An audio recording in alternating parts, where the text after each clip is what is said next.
내년 비시주 세입자들은 월세 부담이 다소 커질 것으로 보입니다. 비시주 정부는 8일 오전 성명을 통해 오는 2022년 1월부로 주택 임대료 동결을 중단하고 임대인이 임대료를 최대 1.5% 올릴 수 있도록 하겠다고 발표했습니다. 주정부에 따르면 이번 결정은 지난 1년간 BC의 소비자 물가지수를 반영한 결과이며 만약 임대인이 월세를 인상하기로 결정했다면 3개월 전에는 반드시 임차인에게 통보해야 합니다.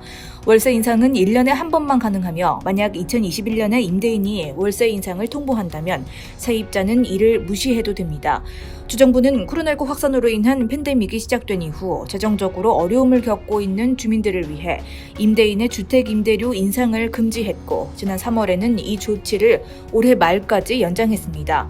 주택 임대료 동결은 지난해 BC 총선 당시 BC NDP의 주요 공약 중 하나였고 NDP 정부는 지난 2018년에도 임대료 인상 규정을 물가 상승률만 반영하는 것으로 개정한 바 있습니다. 그러나 내년 주택 임대료 인상 결정에 대해 반대하는 목소리도 작지 않습니다.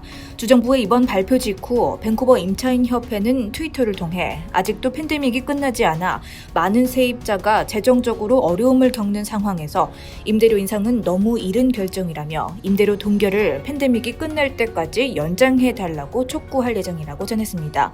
한편 주정부는 주택 개조의 이유로 거주민을 퇴거시키는 일명 레노빅션을 금지하는 법안을 지난 7월 통과시켰습니다. 다음 뉴스입니다. BC 보건당국이 의료진들에게 대면 진료를 확대할 것을 촉구했습니다. 지난 3일 보니 헨리 BC주 보건관과 테드 패터슨 BC주 보건부 부장관 그리고 BC주 의사협회 하이디 오더 CEO는 공동 성명을 통해 BC주 의료진들에게 원격보다는 대면으로 환자를 진료해달라고 요구했습니다. 보건당국은 성명에서 지난 17개월 동안 팬데믹이라는 어려운 시기에도 BC주의 안전을 위해 많은 노력을 한 의료진들에게 감사를 표한다고 오늘 뗀 후 이제 백신 접종률이 증가하고 백신의 효과도 입증됨에 따라 우리는 일상으로 조금씩 돌아갈 필요가 있다고 강조했습니다. 지난해 초 코로나19 확산으로 인한 팬데믹이 시작된 이후 BC주 의료체계에도 큰 변화가 있었는데 코로나19로 인한 환자가 늘어나면서 비응급 수술은 대부분 미뤄지고 중증을 앓지 않는 환자에 대한 진료 역시 대면보다는 원격으로 이루어지는 경우가 많았습니다. 원격 진료는 직접 병원이나 전문의를 방문할 필요 없이 전화나 화상통신으로 진료가 이루어져 팬데믹 시기에 안전한 것은 물론 편리하다는 장점이 있는 반면 원격 진료만으로는 의사가 환자의 확실한 건강 상태를 확인하는 것에 걸림돌이 있어 의사와 환자 사이에 신뢰감이 형성되기 쉽지 않다는 지적도 존재했습니다. 이러한 단점에 대다수의 전문의는 백신 접종률이 높아진 이후 대면 진료를 재개해 오고 있었지만 여전히 일부 의사는 비대면 진료를 고집하면서 환자들의 불만이 높아져 오고 있었습니다. 보건당국은 원격 진료는 거동이 어렵거나 먼 곳에 거주하는 환자도 의료 혜택을 받게 해준다는 큰 장점이 있지만 증상을 정확하게 파악하는 것이 쉽지 않고 임상 정보가 부족하다는 단점 때문에 환자의 불필요한 응급실 방문을 초래할 수 있다며 방역 수칙을 적절하게 따른다면 안전한 방법으로도 대면 진료를 재개할 수 있을 것으로 기대한다고 전했습니다.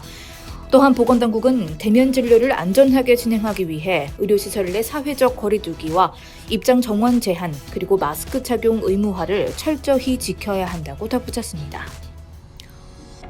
다음 소식입니다.